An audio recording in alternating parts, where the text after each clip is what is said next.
फिर से कोई दयानंद जैसा ऋषि दिखा दे। ऐसे हो लाल पैदा खेले जो गोलियों से, भूमि को तृप्त कर दे श्रद्धा की झोलियों से।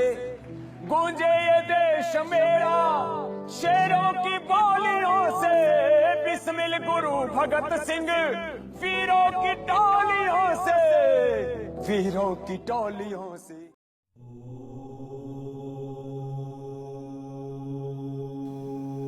नमस्ते मित्रों, जय श्री राम, जय आर्यवर्त।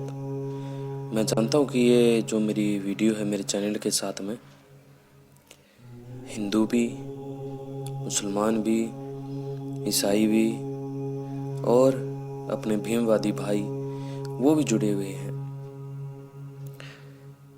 मैं सिर्फ इतना कहना चाहूँगा आप सभी को कि भाई देखो, जिस देश में पैदा हुए हो उस देश की संस्कृति, वहाँ के जो हमारे पूर्वज थे उनका सम्मान करना सीखो। कोई आपके पूर्वजों के बारे में कुछ गलत बताए, आप खुद से स्वाध्याय करो।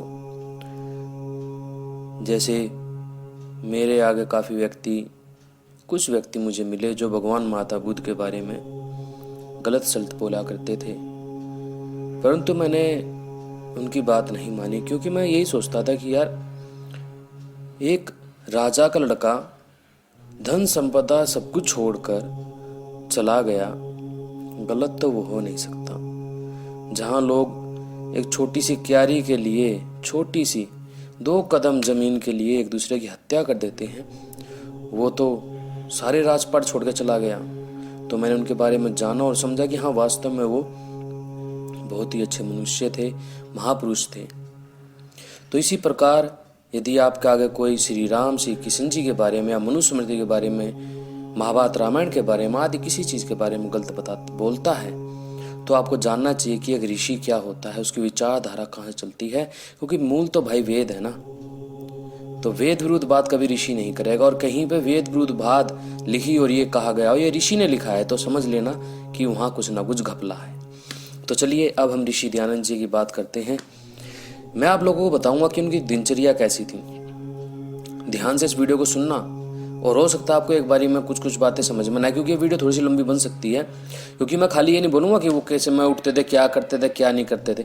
मैं आपको पूरा विस्तार से समझाने का प्रयास करूंगा और ये बताऊंगा कि आपको वो चीज़ क्या और कैसे करनी है। देखिए, स्वामी जी सवेरे 3 बजे उठते थे, सुबह 3 बजे उठ जाते थे।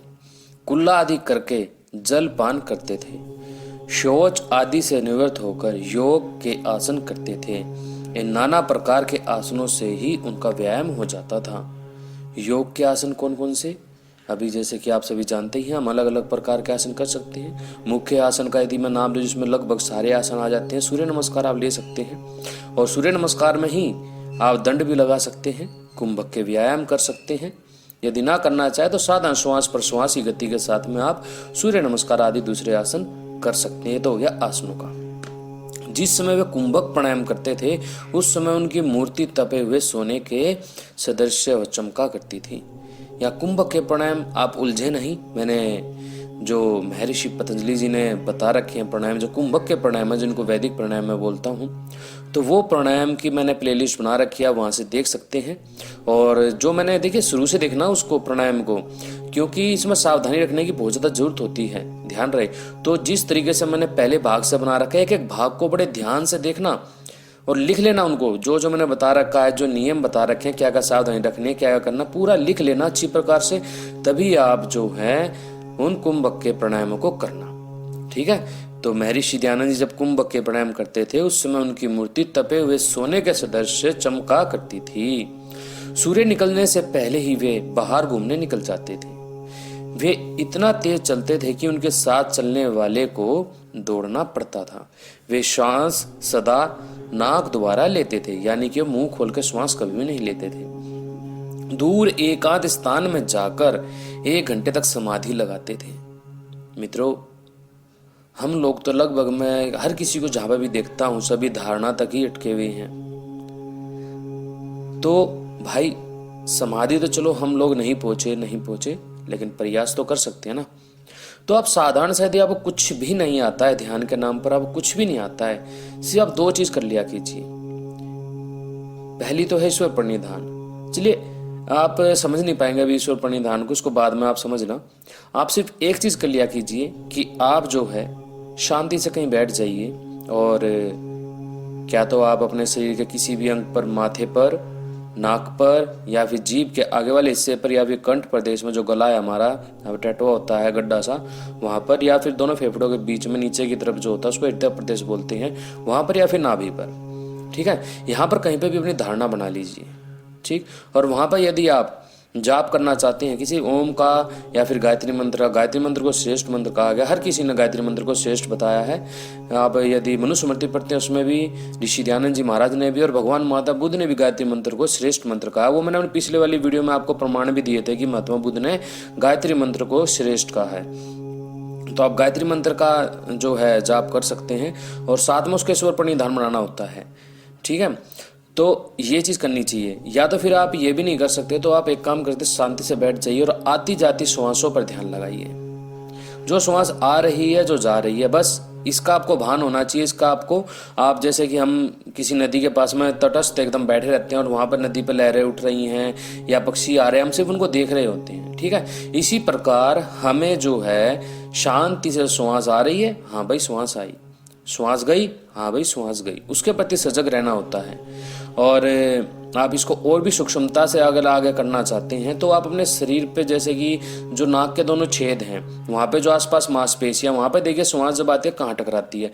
इस चीज़ को आप जितना सूक्ष्म करना चाहें उतना सूक्ष्म आप कर सकते हैं। यानी कि आप नाक से बाहर आती है तो जो जहाँ पे मूंछ के बाल होते हैं आगे की तरफ, छोटा सा ऐसा होता है होठ से और नाक के नीचे, तो वहां पर आप जो अपना ध्यान केंद्रित कर सकते हैं। यदि वो नहीं होता है तो फिर आप अपना श्वास के प्रति जागरूक रहने का प्रयास करें। धीरे धीरे सूक्ष्मता आती है, रोज अभ्यास करने से ही ये चीज होती है। ठीक है, कि ऋषि दयानंद जी दूर एकांत स्थान में जाकर 1 घंटे तक समाधि लगाते थे, फिर 8 बजे अपने स्थान पर लौट आते थे, बाहर से आते ही अपने पाँव झाड़ते थे। इसके बाद स्वामी जी 20 मिनट तक लेटकर विश्राम करते थे। यानी कि जब वो वहां से आते हैं सारी क्रियाएं करने के बाद में, तो आने के बाद में 20 मिनट विश्राम करते थे। इस समय आपका शरीर बिल्कुल ढीला हो जाता था, वह बिल्कुल हिलता डुलता ना था। यानी कि इसमें हम कह सकते हैं शवासन। शवासन में आप लेटे शरीर को एकदम, इससे देखिए फायदा क्या होता है, इसमें लिखा हुआ है कि स्वामी जी का शरीर बिल्कुल ढीला हो जाता था, हिलता डुलता नहीं था। यानी कि वो सीधी सी बात है, शवासन करते थे, और उसके कारण क्या होता है कि हमारे शरीर की सारी थकान मिट जाती है, शरीर में ऊर्जा का प्रवाह आता है। जब आप सारे शरीर की क्रियाओं को शांत कर देते हैं और शवासन में बिल्कुल विस्तार एकदम बिना हिले डुले लेट जाते हैं, तो आपके शरीर में ऊर्जा का प्रवाह बढ़ता है, मांसपेशियों में एक नई ऊर्जा आ जाती है। आप इसका अनुभव स्वयं से कर सकते हैं। मैंने आपको बता दिया शवासन के बारे में। शवासन में सबके समान लेटना, तो बिल्कुल शरीर को ढीला छोड़ दे, लेट जाइए और अपना वही श्वास के प्रति आप जागरूक रह सकते हैं। ठीक है, 20-25 मिनट। तो विश्राम के बाद शेर भर दूध पीते थे। यानी कि 20 मिनट विश्राम करते, फिर उसके बाद में दूध पीते, फिर काम शुरू कर देते थे और 11 बजे तक लगातार काम करते रहते थे। स्वामी जी भोजन के पहले स्नान किया करते थे। काम से उठकर वे स्नान करते और फिर भोजन खाते थे। वे 2 तोले घी और 8 छोटी छोटी चपातियां खाते थे।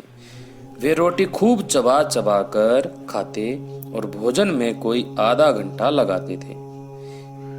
ठीक है, क्योंकि खूब चबाने से पेट का काम दांत कर देते हैं, दांत भी मजबूत रहते हैं, और जब वो भोजन चबाने के बाद में पेट में जाता है तो लगभग पच चुका होता है, जो कि शरीर में संपूर्ण रूप से लगता है और शरीर को जल्दी ही बल देता है। उसी समय समाचार पत्र भी सुन लिया करते थे। भोजन के बाद कोई 10-12 मिनट बाईं करवट के बल लेटकर आराम करते। अब आप इस बात को थोड़ा ध्यान से समझिए। देखिए, स्वामी जी भोजन से पहले नहाया करते थे। ऐसा क्यों? क्योंकि देखिए, भोजन से पहले यदि आप नहा लेते हैं तो आपको भूख अच्छी लगती है, आपका पाचन तंत्र अच्छी प्रकार से काम करता है, और जो आप खाते हैं भोजन वो अच्छी प्रकार से पचता है। और इसका ही उल्टा यदि आप करते हैं, खाना खाने के बाद में यदि आप नहाते हैं तो आपकी पाचन अग्नि ठंडी पड़ती है, जिसके कारण आपको अपच, गैस आदि, खट्टी डकार, एसिड आदि सब कुछ ये तेजाब बनना आदि शुरू होता है। जो कि आजकल ये गलत परंपरा देखने को मिलती है कि लोग भाग खाने के बाद में नहाते हैं, जबकि खाने से पहले हमें नहाना चाहिए। अच्छा, ये होगी महत्वपूर्ण बात। अब देखिए, जब वो रोटी खूब चबा चबा कर खाते थे तो वो सीधा रस बन जाती थी, ठीक है, पेट में जाकर तुरंत वो हजम होती थी। अब उसके बाद देखिए महत्वपूर्ण चीज, जब वो भोजन के बाद कोई 10-12 मिनट बाईं करवट के बल लेटकर आराम करते हैं। ऐसा क्यों? बाईं करवट क्यों लेटते? क्योंकि बाईं करवट यानी कि आपका उल्टा हाथ, जब आपने उल्टे हाथ यानी कि चंद्र सवर, जब आप उल्टे हाथ की तरफ लेटेंगे तो आपका सीधा हाथ यानी कि सूर्य सवर, जो सीधे हाथ की तरफ जो नाक है सीधा, तो वो सूर्य सवर चालू हो जाएगा। यानी कि जब आप उल्टे हाथ की तरफ लेटते हैं भोजन करने के बाद में 10-15 मिनट, तो सीधा जो सूर्य सवर है वो जब चालू होता है तो आपका भोजन अच्छी प्रकार से पचता है। इसके पीछे का विज्ञान ये है, ठीक है। ये इतनी विस्तार से आपको कहीं पे भी कोई बात नहीं मिलेगी जो मैं बता रहा हूँ, इसलिए गंभीरता से इसको जानने का प्रयास करना जो मैं बता रहा हूँ। वीडियो भले ही लंबी है, मैं जानता हूँ 11 मिनट के आसपास तो हो चुकी है, बहुत ही कम लोगों ने देखी होगी, लेकिन जितनों ने भी देखी उनको लाभ होगा, ठीक है। भोजन के बाद कोई 10-12 मिनट बाएं करवट के बल लेटकर आराम करते, फिर उठकर सांझ के 4 बजे तक काम करते। सोचिए, ठीक 4 बजे मिलने जुलने वाले आते, रात के 10 बजे तक प्रश्नोत्तर और शंका समाधान होता रहता, ठीक 10 बजे महाराज सो जाते। आपका बिछोना सादा परंतु साफ होता था। नींद इतनी उनके वश में थी कि खाट पर लेटते ही आंख लग जाती थी। सोचिए, एक बार मुझे याद आ रहा है, मैंने कहीं पढ़ा था कि ऋषि दयानंद जी महाराज से किसी व्यक्ति ने पूछा, क्या आपको काम नहीं सताता? तो उन्होंने कहा था कि वो आता तो होगा लेकिन वो बाहर से ही लौट जाता होगा। यानी कि ऋषि दयानंद जी महाराज पूरे दिन खाली रहते ही नहीं थे भाई। एक तो ईश्वर पर निधान बना के रखते थे, दूसरी बात अपने कार्यों में इतना व्यस्त रहते थे कि अनूल जुलूल बात कभी मन के भीतर आती ही नहीं थी। समझे? तो अपने कार्यों में लगे रहो और आगे बढ़ो। जितना गलत चीजों के बारे में सोचोगे उतनी ही आपको जो है कठिनाइयां आएंगी। तो भाई लगभग 12 मिनट के आसपास ये वीडियो बनी है और आशा करता हूँ कि आपने सुनी होगी। मैं तो ये कहूँगा कि आप इसको 2-3 बार सुनना। आपको एक बारी में समझ में नहीं आई, कागज पेन लेना, इन चीज़ों को लिखना, तो आपको लाभ होगा। तो ठीक है जी, नमस्ते, जय श्री राम, जय आर्यवर्त।